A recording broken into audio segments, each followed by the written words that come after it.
Spider!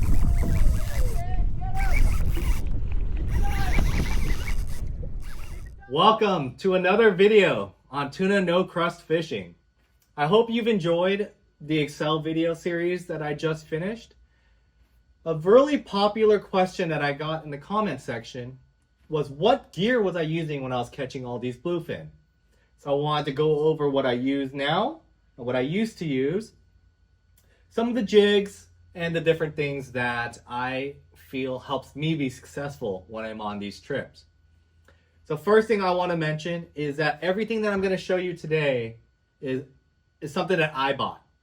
Money I spent. No one's given me any of this stuff. Obviously, you know, my channel's very new. I'm kind of a nobody. Let me rephrase that. I am a nobody. But I love to fish. And I'm kind of a gear geek. So I wanted to show you what I use and why. So let's first start off with the rail rod setup. Okay. I still will use this if I feel like there are giants out there, right? I have my largest bluefin that I've caught on my jigging setup is 179 pounds. Can I catch a cow? I'm pretty sure I can, but there's times where having a rail rod might be beneficial. So I always make sure I take this with me. It rarely gets used, but I like to know that I have it in case I need it. What's my rail rod?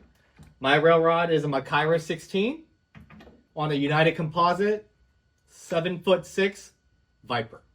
Okay, this is a 80 to 100 pound line class rod. I love that it's got a soft tip. What that allows me to do is go straight from my braid straight to my bite leader. Okay, I use a Crimp 3-foot bite leader, 200 pound mono, and this will go straight to your jig. Okay, the UZ Viper is nice because it has that tip where it gives me some forgiveness when the tuna is really peeling off, right? I'm not worrying about pulling hooks or anything like that. So this is my rail rod setup. Like I said, I rarely use it, but it's nice to have just in case, you know, 200, 250 pounders are coming on the boat. What you guys really want to know is, what did I use to catch all those bluefin? So I take two nighttime jigging setups. I call them my medium and my heavy setup. So my medium setup, this is a Monster Game PE7. I have it with a 100 pound metered Max Quattro on a United Composite CXJ 6004. This is a PE 8 to 10 rated rod, max drag 40 pounds. My heavy setup. My heavy is a Monster Game PE 8, 100 pound Max Quattro on a United Composite CXJ 6005, which is PE 10 through 12. My bite leader, right? So what I use is the Varvis Ocean Records shock leader. I use the 150 on the PE7, and I use the 180 on my PE8. Why do I use this? I use this because it's soft. I can do my chain knot on my jig. Okay. What is this? So this is a nylon. Nylon is very similar to mono. This is just a Japanese version of mono, is the best way that I can kind of describe it. Okay. It's got amazing stretch properties. It's very soft. And when we're fishing 150 and 180, the small little nicks aren't going to really bother us as much. What do? I use an FG knot from my solid braid to my shock leader. I have about 20 feet. Why do I do 20 feet? I do 20 feet because it gives me extra line where when I am cutting and retying, I can do that quickly versus needing to retie the FG knot. I also do 20 feet because it gives me that much stretch. You guys have seen in my videos, I pull pretty hard. My PE7's at 22 pounds of drag, and my PE8 is at 28 pounds of drag at strike. I like to turn their head and get them on the boat as quickly as possible. Let's talk about the braid. So, when I first started off doing all this fishing, or bluefin fishing, this is what I was using, right? Everyone uses white, so I had white. This is my heavy setup. Everyone said you needed hollow, so you can splice in and do things like that. So I had hollow. Well, the disadvantage to having hollow braid is that on the sink, there's more resistance. It floats, it flattens out. So it takes longer for the jig to get into the bite zone. The problem that I have with white is once I mark my line, and I mark my line every 100 feet.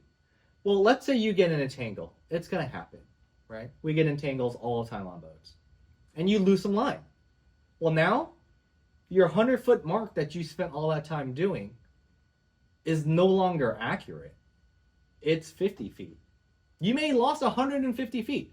Let's say, and I think on this reel, I've got 4 marks. I've got 100-foot marks up to 400 feet. Because I know I'm not going to go past 400 feet. Well, what if I lose 150 feet of line? Now I don't know how deep I'm going to go. So that is why on my jigging setup, I moved on to metered solid braid. Okay, so what do I have on here? 100-pound metered Max Quattro. I've got 450 yards on my PE7. I've got 550 yards on my PE8. I'm never worried that I'm going to run out of line. The metered is great because it changes colors every 100 feet. So even if I get broken off, I lose a jig, I get cut off in a tangle, I know that I just need to get to the next color. The beautiful thing about the Max Quattro is that every 25 feet, and I think it's 25 feet, they add white, black, and white. So that tells you you're at 25 feet. So if I've got a section here of 2 sections of white, black, and white, then I'm at 50 feet. So now I know I have 50 feet of currently pink. And then when it gets to the next color, let's say green, I know once I get through 100 feet of there, I'm at 150 feet. When you're bluefin fishing, it is extremely important to be in the bite zone, right? Captain's gonna come over the intercom. They're coming through right now, pouring through at 250 to 300. Well, if you don't have your line metered or marked, you're just guessing. You might get lucky and get bit on the drop, but if you don't get bit on the drop, you have no idea where the fish are, right? So when you're using metered line, so if Captain comes along on the intercom, 250 to 300, I'm dropping down 325 to 350. I'm gonna reel, if I don't get bit on the drop, I'm gonna reel up to like 150, 200. Then I'm gonna make sure that I'm still up and down. And if I am, then I'll go ahead and drop down again and move on and do the same thing, right? Drop down, sink. Do I get bit? Nope. Get to 300, 350, reel on up, and so forth.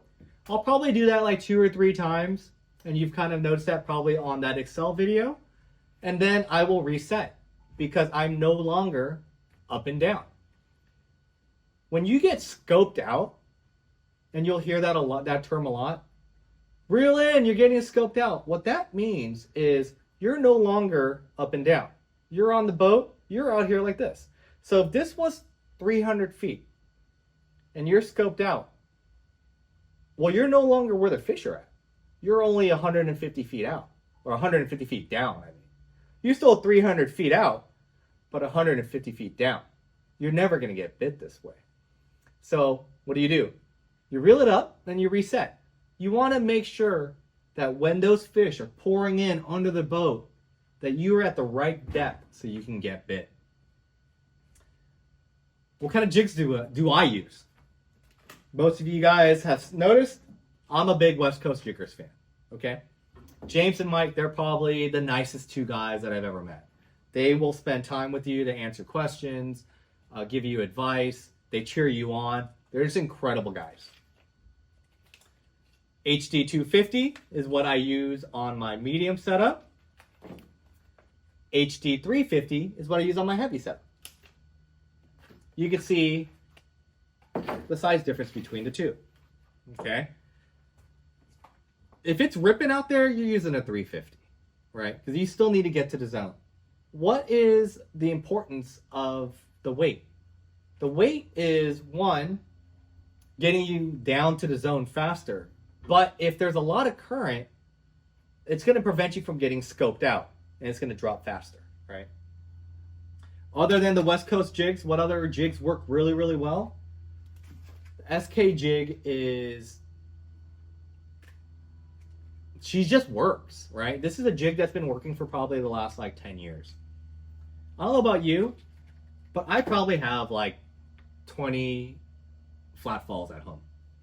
We don't use them anymore because, you know, people say they don't work. They still work.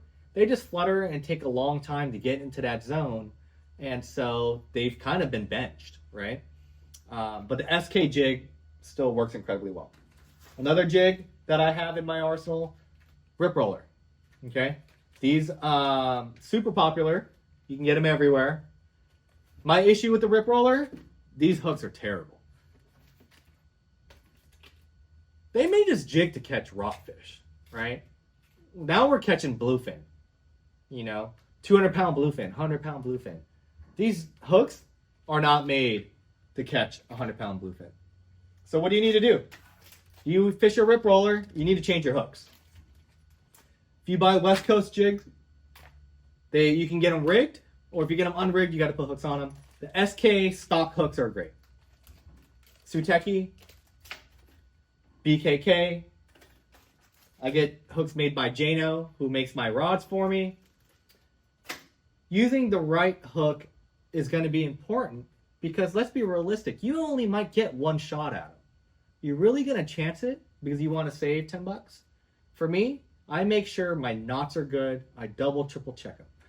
I make sure my hooks are good because if you get one shot at a fish of a lifetime, you want to make sure you land that guy, right? So I hope you enjoyed this video. If you have any questions, obviously feel free to comment. I try to answer every comment that I see. Obviously, don't forget to subscribe. Like this video. It helps me out. Obviously, I'm really new at this. And so let me know what you guys think. Let me know if there's any other gear or tackle. Let me know if I forgot to go over something with you.